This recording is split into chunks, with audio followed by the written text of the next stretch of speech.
آپ جب داخل ہو گئے حرم شریف کے اندر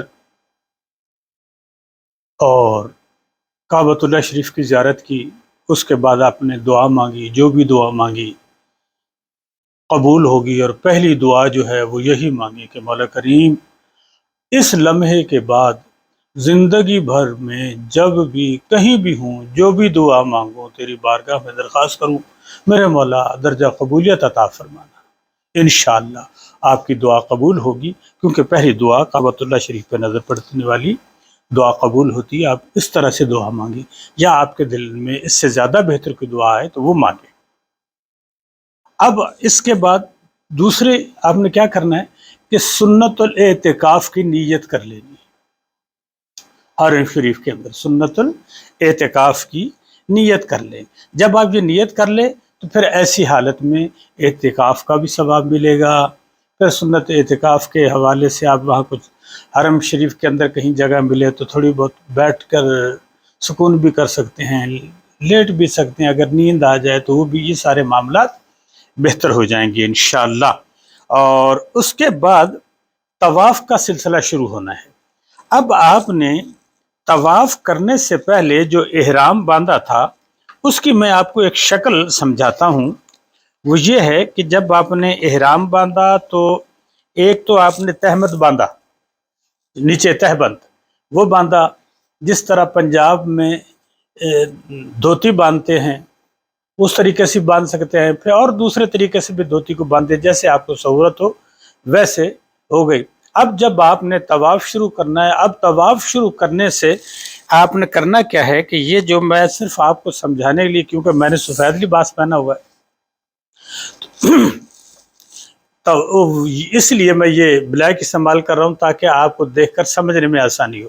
یہ جو آپ نے اوپر والا دوسری چادر تھی، ایک تو تہبند، اس کے اوپر یہ باندھنا ہے،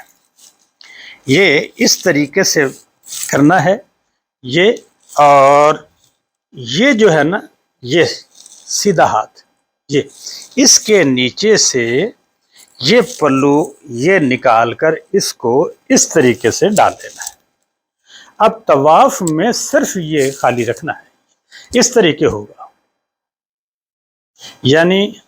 رائٹ اور لیفٹ، سیدھا اور یہ الٹا ہاتھ، یہ جو ہے یہ آپ کعبۃ اللہ شریف کی طرف آپ کا یہ کندھا رہے گا، اور یہ ہاتھ دوسری سائڈ میں رہے گا۔ اس طرح کر کے آ کے آپ نے حجر اسود کے سامنے بالکل، آپ سیدھا حجر اسود کے جس طرح کونا ہے نا، اس کے سامنے آپ رائٹ کی طرف دیکھیں گے تو دیوار میں ایک لائٹ لگی ہوئی، گرین لائٹ لگی ہوئی،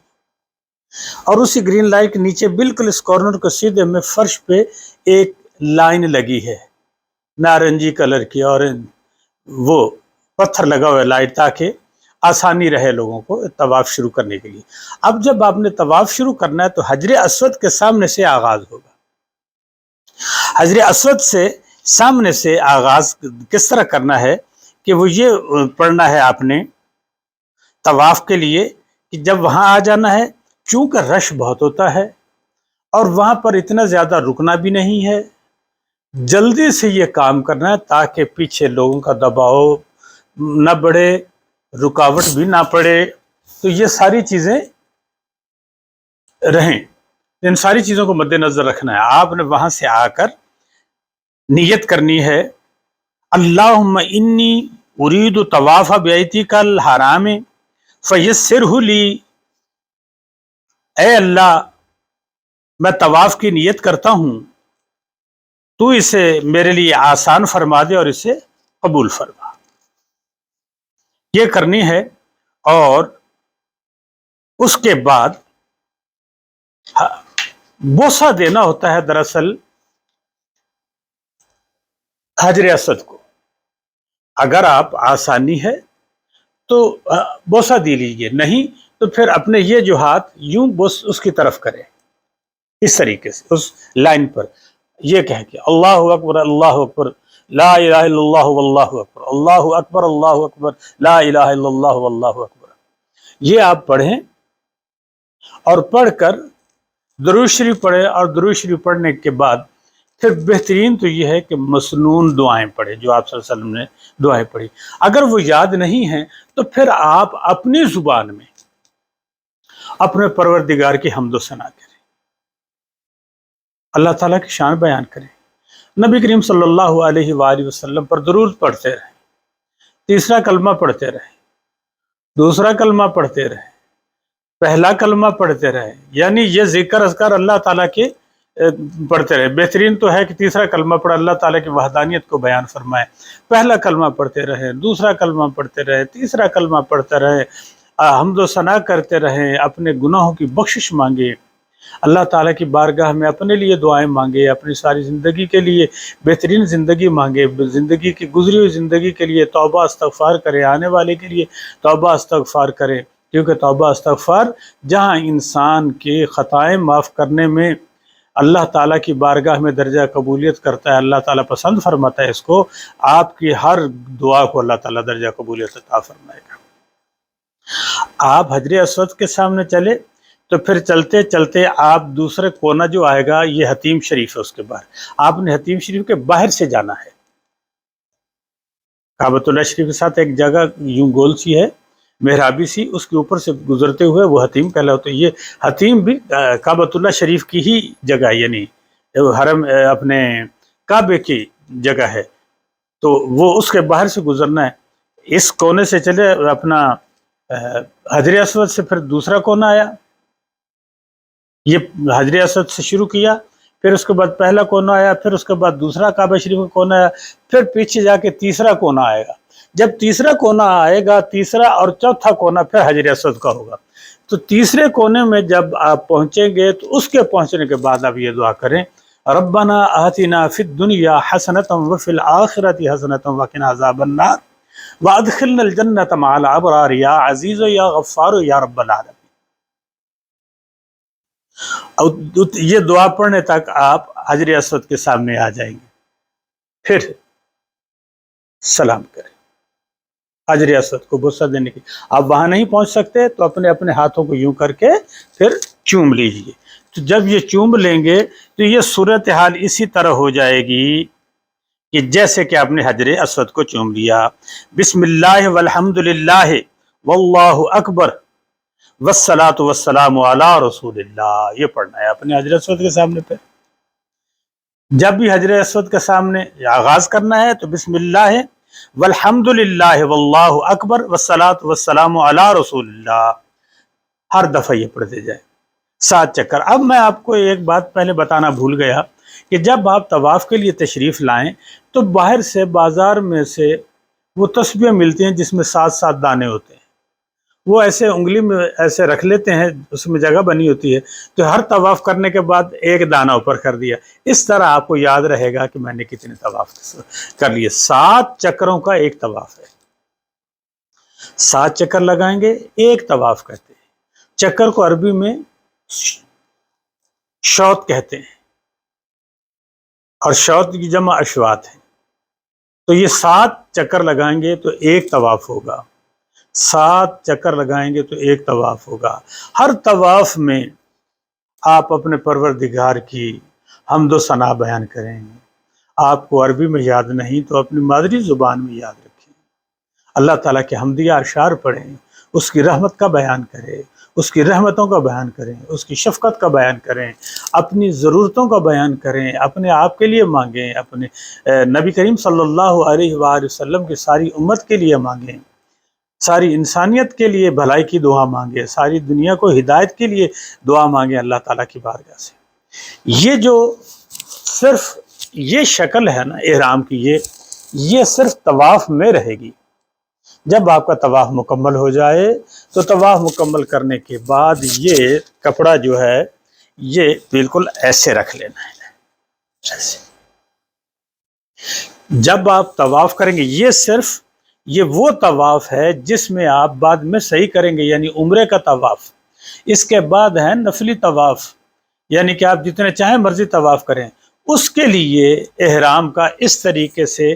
یا یہ رمل والی کیفیت کرنے کی ضرورت نہیں ہے. پہلے 3 چکروں میں رمل کرنا کہ یوں ایسے جیسے پہلوان چلتے ہیں اس طریقے سے چلنا ہے. اگر موقع نہ بن پائے، رش بہت زیادہ ہوتا ہے، تو پھر تھوڑا بہت جتنا ہو سکے اتنا کریں۔ آپ کے اس طرح کرنے سے کہ کوئی دوسرا ڈسٹرب نہیں ہونا چاہیے، دوسرے کو تکلیف نہیں ہونی چاہیے۔ اگر رش بہت زیادہ کندھے سے کندھا ملا ہوا ہے تو بس آپ کے دل میں ہے، وہ دل میں ہی کر ڈالیے۔ اللہ تبارک و تعالی انہ علیم بذات الصدور ہے، اللہ تعالیٰ جاننے والا ہے آپ کی نیتوں کو، وہ انشاءاللہ آپ کے طواف کو قبول فرمائے گا، درجہ قبولیت ہوگا۔ اس کے بعد 7 چکر پورے کرنے کے بعد آپ سامنے ہی جو ہے حجر اسود کے ساتھ اور دروازے کے درمیان ایک جگہ ہے، اس جگہ پہ کھڑے ہونے کی کوشش کریں۔ اگر موقع مل جائے تو، بڑی مشکل سے ملتا ہے، بہت زیادہ رش ہوتا ہے، بہت لوگ ہوتے ہیں، جگہ مل جائے تو بہت اچھا ہے، نہیں تو پیچھے ہٹ کے خالی جگہ پہ کھڑے ہو کے آپ وہیں اس کے سامنے دعا کریں، اپنے پروردگار کے حمد و ثنا کریں، اپنی بخشش کے لیے کریں، اپنے والدین کے لیے دعائیں کریں، جہاں تک ہو سکا ہے عز و انکسار اور اللہ کی بارگاہ میں گڑ گڑا کر اپنی زندگی اور اپنی بخشش کی دعائیں مانگیں، اپنے والدین کے لیے، بہن بھائیوں کے لیے، خاندان کے لیے، ملک کے لیے، ساری امت کے لیے دعائیں مغفرت کریں، سب کے لیے کوشش کریں، انشاءاللہ اللہ تعالیٰ درجہ قبولیت عطا فرمائے گا۔ اس دعا کرنے کے بعد پھر ساتھ ہی مقام ابراہیم ہے، مقام ابراہیم میں وہ پتھر ہے جس کے اوپر آپ حضرت سیدنا ابراہیم علیہ السلام کھڑے ہو کر تعمیر کعبہ کرتے رہے۔ ایک روایت یہ ہے کہ یہ نشان وہی نشان ہیں، دوسری روایت بات کر رہا ہوں کہ جب آپ یروشلم سے حضرت اسماعیل علیہ السلام اور حضرت ہاجرہ کو ملنے کے لیے آئے اور آپ اپنی وائف سے حضرت سارہ سے وعدہ کر کے آئے تھے کہ آپ جائیں گے، صرف ان کی خیریت معلوم کریں گے اور اپنے اونٹ کے نیچے نہیں اتریں گے تو واپس آ جائیں گے، تو پھر اس وقت حضرت ہاجرہ نے رضی اللہ تعالی عنہ، انہوں نے ایک پتھر لیا تو آپ بیٹھے ہوئے تھے تو اس کے نیچے یوں رکھا، وہ رکاب میں رکھ کے تو آپ کے پاؤں دھلائے، استقبال کے آپ نیچے نہیں اترے تو اس کے اوپر آپ کا نشان ہے۔ اور ایک یہ روایت ہے کہ جب آپ تعمیر کعبہ کرتے رہے تو 5 پہاڑوں کے پتھر حضرت جبرائیل علیہ السلام لا کر دیتے رہے، حضرت اسماعیل علیہ السلام تعاون کرتے رہے ساتھ، تو وہ پتھر جو تھا جو آپ کو لے کر اوپر بڑھتا تھا تو اس کے اوپر یہ پاؤں کے آپ کے نقش قدم ہے، نشان ہے، اور وہ یادیں ہیں اس میں، وہ تمام کرامات ہیں اس میں۔ اللہ تعالیٰ نے اس کو مرکز و محور بنا دیا انوار و تجلیات کا، سب کے لیے ہدایت کے لیے، اور حضرت ابراہیم علیہ السلام کی تابعداری، فرمانبرداری اور تعمیر کعبہ اور ان کی دعائیں جو ہیں اللہ تعالیٰ نے ان کو قبول فرمایا۔ اور حضور صلی اللہ علیہ وآلہ وسلم دعائے خلیل بھی ہیں، حضرت ابراہیم علیہ السلام نے ان کے لیے دعا مانگی تھی، تو وہاں پر 2 رکعت نماز نوافل ادا کریں۔ اور یہ نفل کیا ہیں؟ اس میں پہلی رکعت میں قل یا ایھا الکافرون پڑھیں اور دوسری میں سورہ اخلاص پڑھیں، پھر اس کے بعد دعا کریں، اس کے بعد چلے جائیں۔ بعد میں اس کے آخر سامنے ہی زمزم کا اہتمام ہے، زمزم پئیں اور خوب پئیں، اتنا پئیں کہ آپ کے گلے تک پانی آ جائے، اور یہ پانی ہضم بھی یوں ہی ہو جاتا ہے۔ اس زمزم پینے سے آپ کی ساری محنت جو کر کے آئے ہیں طواف کرنے تک، پچھلی سارا جو ہے الحمدللہ ساری انرجی بحال ہو جائے گی، بالکل فریش ہو جائیں گے۔ اس کے بعد آپ سیدھے صفا کی طرف تشریف لے جائیں اور صفا پہ جا کر سعی کرنے کی کوشش کریں۔